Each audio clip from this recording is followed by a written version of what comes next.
Okay, तो market से day high दिन के सर्वोच्च स्तरों पर आके ट्रेड करते हुए और करीब 23,730, तो वो थ्रेशोल्ड पॉइंट जो था जैसे ही निकला वो 23,600 से 150 अंकों की मजबूती। निफ्टी बैंक जैसे ही 50,610 की ट्रेजेक्ट्री को पार किया, नाउ आई थिंक ऑलमोस्ट वहाँ से 300 अंकों का पुल बैक दे चुका है। आशीष, आपका टेक इंडस्ट्रीज पे इस वक्त? वीरेंद्र जी, बहुत अच्छा मोमेंटम बनाया और जिस हिसाब से शॉर्ट कवरिंग स्ट्रांग देखने मिल रही है वो काफी इंप्रेसिव है। लेकिन अब इन लेवल्स पे आज के लिए इंट्राडे के लिए ट्रेड करना थोड़ा सा मुश्किल है जिनके पास भी लॉन्ग है, क्योंकि बहुत ज्यादा मोमेंटम ऑलरेडी बन चुका है अभी तक स्टार्टिंग 1.5 घंटे के ट्रेड में। तो जिनके पास भी लॉन्ग है बने रहे, सिर्फ जो स्टॉप लॉस है उसे ट्रेल करके ऊपर ले आया है। 23,600 के करीब का एक स्टॉप लॉस रखे। अगर जिस हिसाब का मोमेंटम बना हुआ है और अगर ये कल कंटिन्यू रहता है तो शायद वापस 23,900 तक का जोन निफ्टी में देख सकते हैं। सिमिलरली बैंक निफ्टी में एक काफी अच्छा मोमेंटम बन रहा है और बैंक निफ्टी में हमारी अभी भी डिप है। कोई सलाह है कि कोई भी डिप आए तो उसमें पोजीशन बनाई जा सकती है, क्योंकि यहाँ रिलेटिव स्ट्रेंथ ज्यादा देखने मिल रही है। जो स्टॉप लॉस इसमें मेंटेन करना है वो 50,550 का एक स्टॉप लॉस रखे। हमें लग रहा है बैंक निफ्टी में शायद जो मोमेंटम बन रहा है उस हिसाब से 51,400 तक का मोमेंटम इसमें प्राइस देखने मिल सकता है। ओके, तो ये थी राय मेजर इंडाइसेस पर। Good morning Ashish sir. Good morning Kanchan ji, good morning Biren ji. Good morning. तो चलिए आगे बढ़ते हैं और लेते हैं कुछ कॉलर्स के सवाल। सबसे पहले जो कॉलर है वो हमारे साथ इंडिया से नहीं बल्कि न्यूजीलैंड से जुड़े हैं, पंकज पांडे जी। गुड मॉर्निंग पंकज जी, क्या सवाल है आपका? Good morning sir. मैडम मेरा सवाल है, कैनरा बैंक मैंने लिया है 5,120 पे। मैं 3 साल तक रुक सकता हूँ, 2.5 साल 3 साल तक, तो क्या रहेगा फ्यूचर उसका? और वीरू जी को मेरा नमस्कार कहिए। मैं वीरू जी का बहुत बड़ा फैन हूँ, जब वो जी बिजनेस में तब से मैं उनको फॉलो कर रहा हूँ। ये खास वीरू जी को बोलिए। जी डेफिनेटली। ठीक है, आगे बढ़ते हैं सवाल की तरफ। और क्वांटिटी है 5,000 एंड खरीदारी का भाव is 120 rupees, but the current market price is at 100 rupees. But जो अभी स्टॉक है वो ट्रेड कर रहा है करीब करीब 3% ऊपर। आशीष सर, क्या लग रहा है 3 साल में क्या नंबर्स हमें देखने को मिल सकते हैं कैनरा के अंदर? देखिए, सारे पीएसयूज में एक अच्छा पब्लिक सेक्टर बैंक्स में एक अच्छा मोमेंटम बना हुआ है। कैन बैंक और बैंक ऑफ बड़ौदा और पीएनबी, इनके नंबर्स काफी अच्छे आए इन पीएसयूज में। और जिस हिसाब से अब वापस क्वार्टर में ग्रोथ देखने मिल रही है वो काफी अच्छी लग रही है। स्टॉक जरूर अभी प्रेशर में है। रिसेंट जो हाइस थे इसके 122 के, वहां से काफी गिरावट देखने मिली है और एक फॉलिंग चैनल में चल रहा है। इसका ब्रेकआउट जो आएगा वो 105 के अगर ऊपर ये सस्टेन करता है तो इसमें एक ब्रेकआउट देखने मिल सकता है और 115 तक का फिर 40 में देखने मिल सकता है। तो अभी तो एक क्रूशियल जोन पर आ चुका है वापस, एक रेजिस्टेंस एरिया 20 डेमा, वहां पे अप्रोच कर रहा है 100 का जो इसका 100 और 101 का जो जोन है, एक रेजिस्टेंस एरिया है। अगर आज इन लेवल्स पे सस्टेन करता है और कंफर्टेबली रहता है तो शायद 105 का फर्स्ट टारगेट देखने मिलेगा। और अगर वो ब्रेकआउट होता है तो फिर इसमें बड़े टारगेट्स खुलेंगे। तो होल्ड करने की सलाह रहेगी इन्हें। जो एक स्टॉप लॉस इन्हें मेंटेन करना चाहिए इसमें, सिंस इनका होराइजन लंबा है, तो 95 के करीब का एक स्टॉप लॉस रखें। और इमीडिएटली जो शॉर्ट टर्म टारगेट देख रहे हैं 115 तक के इसमें आते हुए देखने मिल सकते हैं। ओके, तो ये थी राय कैनरा बैंक पर। 95 के स्टॉप लॉस के साथ होल्ड करें और इमीडिएट टारगेट बता दिया है, तो बेसिकली होल्ड की सलाह है। आगे बढ़ते हैं और अगले जो मेहमान है, कॉलर है, वो जुड़े हैं हमारे साथ गाजियाबाद से। संजीव जी, गुड मॉर्निंग संजीव जी, क्या सवाल है आपका? Good morning madam, good morning sir. मेरा सवाल है रिलायंस इंडस्ट्रीज पर। मैंने 100 शेयर लिए हुए हैं 1357 रुपए के प्राइस पर। ये आफ्टर एडजस्टमेंट प्राइस है बोनस के बाद। तो मुझे क्या करना चाहिए? मेरा 6 महीने का व्यू है, आपकी राय जानना चाहता हूँ। ओके, तो रिलायंस इंडस्ट्रीज के ऊपर सवाल है और खबरों के दम पे आज शेयर के अंदर अच्छी खासी 1.5% की हमें ऑलरेडी रैली तो देखने को मिल गई है और ये जो भाव है वो पहुंच गया है 1277। लेकिन स्टिल जो बाइंग प्राइस है उससे कहीं ना कहीं ये लगभग 100 रुपये नीचे ट्रेड कर रहा है। बहती sir, over to you, what should we do?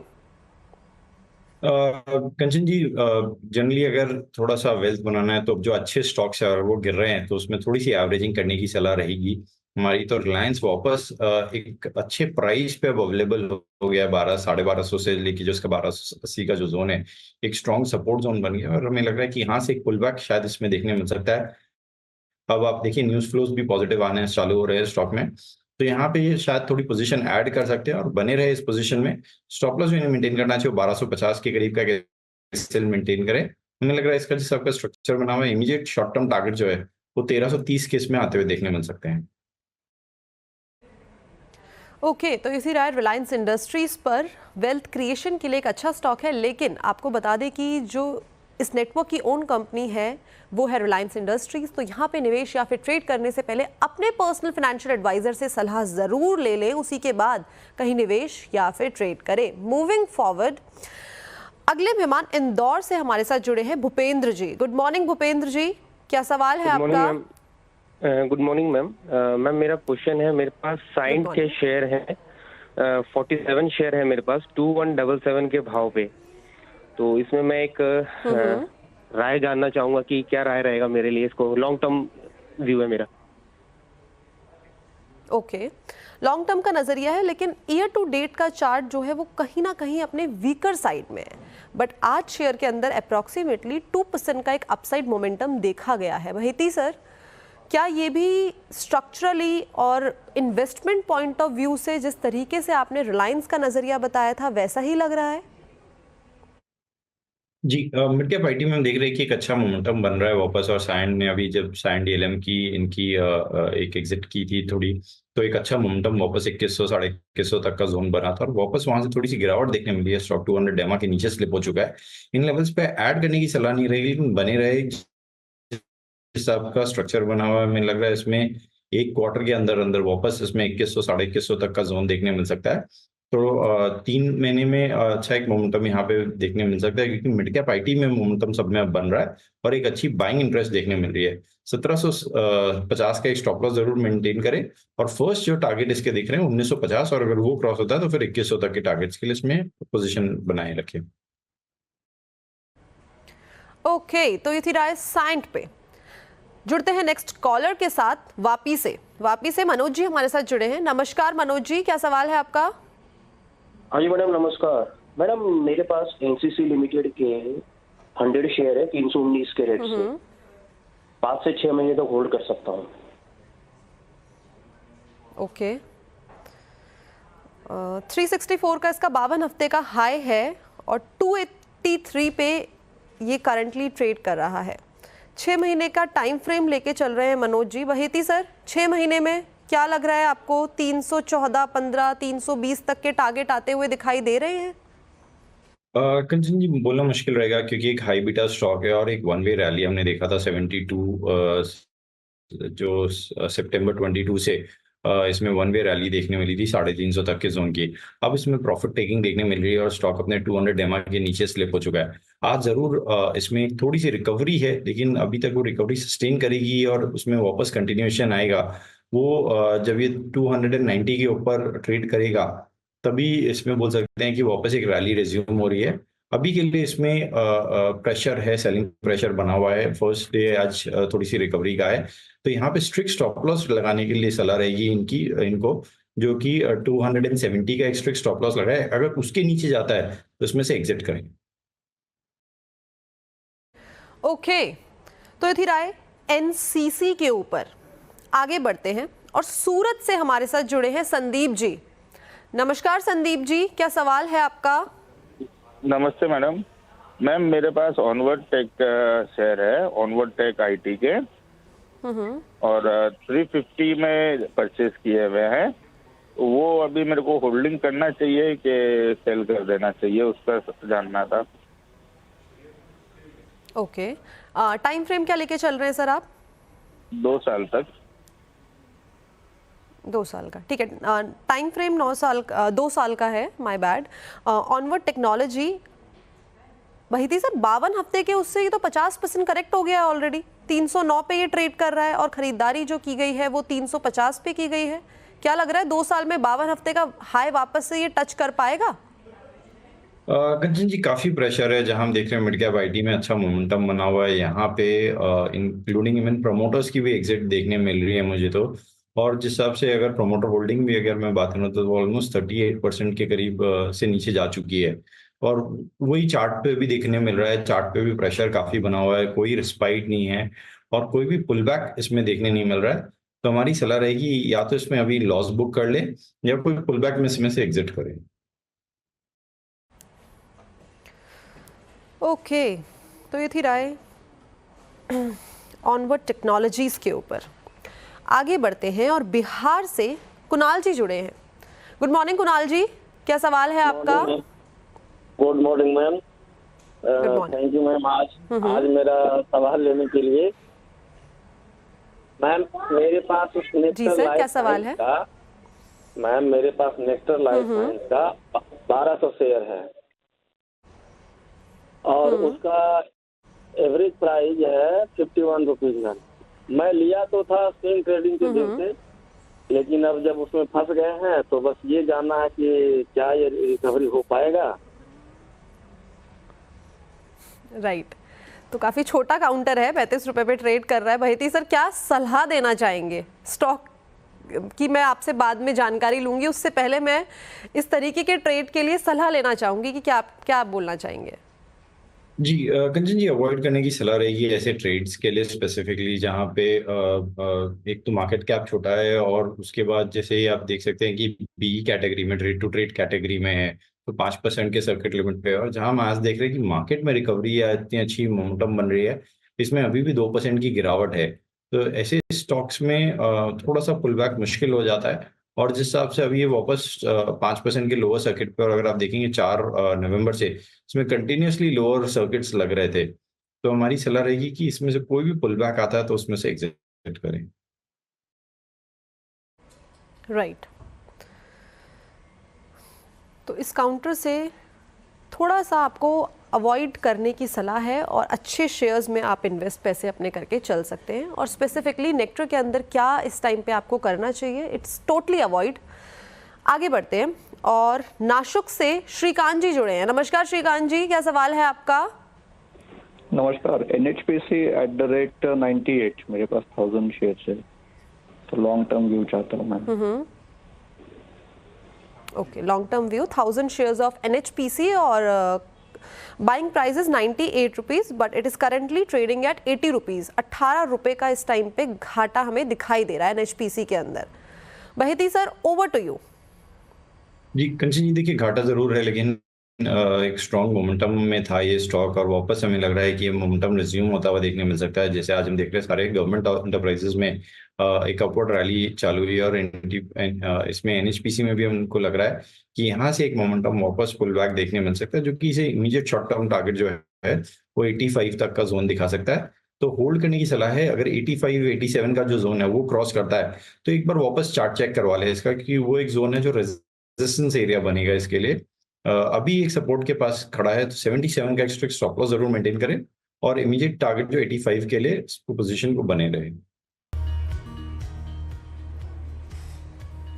एक बार फिर से स्वागत है आप सभी का ट्रेडर्स हॉटलाइन में। मार्केट में आज अच्छी खासी चाल हमें देखने को मिल रही है। मिड वीकेंड आ गया है और मिड वीकेंड का रिफ्लेक्शन कहीं ना कहीं बाजार में भी हमें जायज तौर पे दिखाई दे रहा है। निफ्टी की बात करी जाए तो 1.25% की मजबूती के साथ निफ्टी 23,719 पे ट्रेड कर रहा है। BSE के अगर 30 शेयर्स की तरफ नजर डाली जाए तो यहाँ पे भी केवल 2 ही शेयर्स ऐसे हैं जो लाल निशान पे ट्रेड कर रहे हैं, बाकी के सारे शेयर्स आज हरे निशान पे कारोबार कर रहे हैं।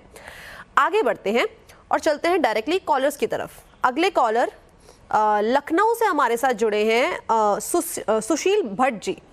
गुड मॉर्निंग सुशील जी, क्या सवाल है आपका? मैम मेरे पास 2 शेयर हैं। BPCL के हैं 1300 शेयर @350 और L&T है 150 शेयर @3480। टाइम फ्रेम क्या लेके चल रहे हैं आप? Ma'am 2 to 5 year.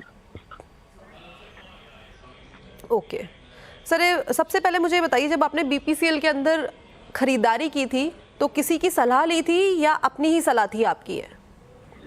नहीं मैम, मैं BPCL का चार्ट देख रहा था, वो एक्चुअल में डिविडेंड और बोनस शेयर ज़्यादा पिछले 10 साल का दिखा था, इसलिए मैंने लिया था। मैंने 300 पे एक बार लिया था, 360 पे मैं निकल गया था।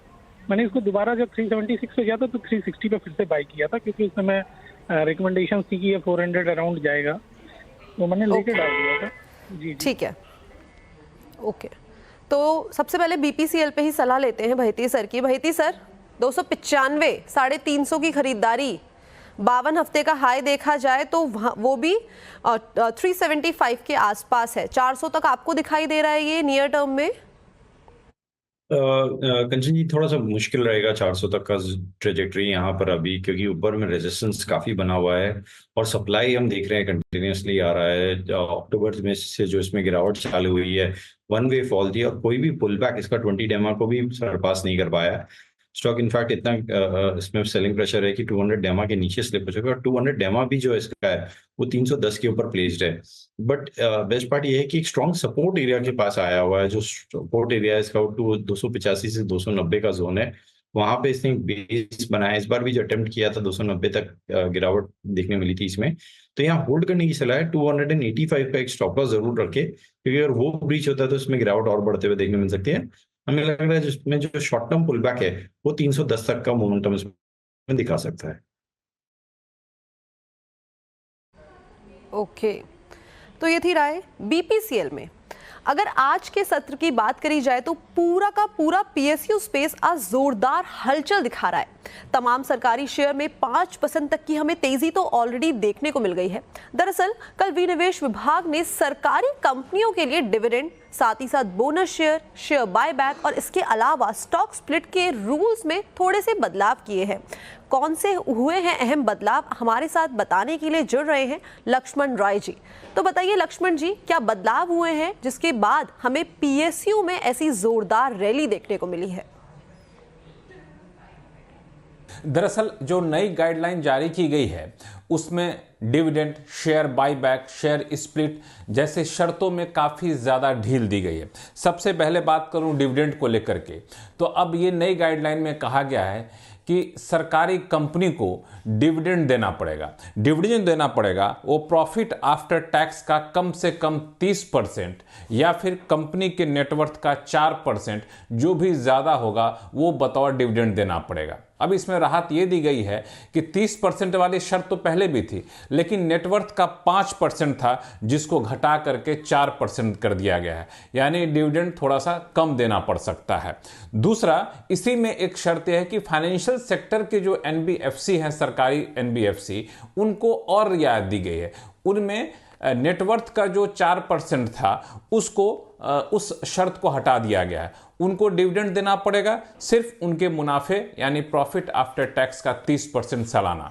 ये तो रही बात डिविडेंड की। दूसरा महत्वपूर्ण जो प्रस्ताव है वह आपको शेयर बायबैक को लेकर के। इसमें यह कहा गया है कि जिस सरकारी कंपनी का मार्केट प्राइस यानी शेयर का मार्केट प्राइस जो है बुक वैल्यू से लगातार 6 महीने तक कम रहता है, तब उसे शेयर बायबैक करना पड़ेगा। और शेयर बायबैक के लिए 3000 करोड़ रुपए की नेटवर्थ जरूरी है और ये 3000 करोड़ रुपए की शर्त पहले 2000 करोड़ रुपए थी, यानी यहां भी रियायत दी गई है सरकारी कंपनियों के लिए। और एक और महत्वपूर्ण बात, शेयर बायबैक के लिए 1500 करोड़ रुपए का कैश जरूरी है और जो पहले 1000 करोड़ रुपए हुआ करते थे, तो यहां भी राहत दी गई है। इसी तरह से जो बोनस शेयर को लेकर शर्तों में बदलाव किया गया है, अगर कंपनियों के रिजर्व और कैश सरप्लस जो है वो पेडअप इक्विटी कैपिटल के 20 गुना के बराबर या इससे ज्यादा है तो उनको बोनस शेयर जारी करना पड़ेगा। अभी 20 गुना कर दिया गया है, पहले यह शर्त 10 गुना की थी, तो यहां भी एक राहत दी गई है। अगर कंपनी 6 महीने तक शेयर की कीमत फेस वैल्यू के 150 गुना से ज्यादा है तो शेयर स्प्लिट करना होगा।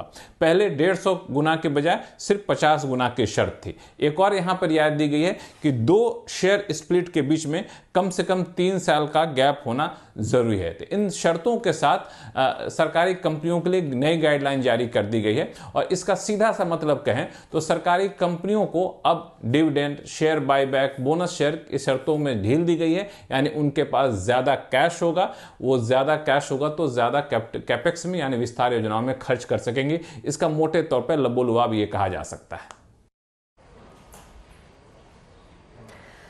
थैंक यू लक्ष्मण जी इन जानकारियों के लिए, जिसके बाद हमें पीएसयू के अंदर डेफिनेटली एक जोरदार एक्शन तो देखने को मिला है।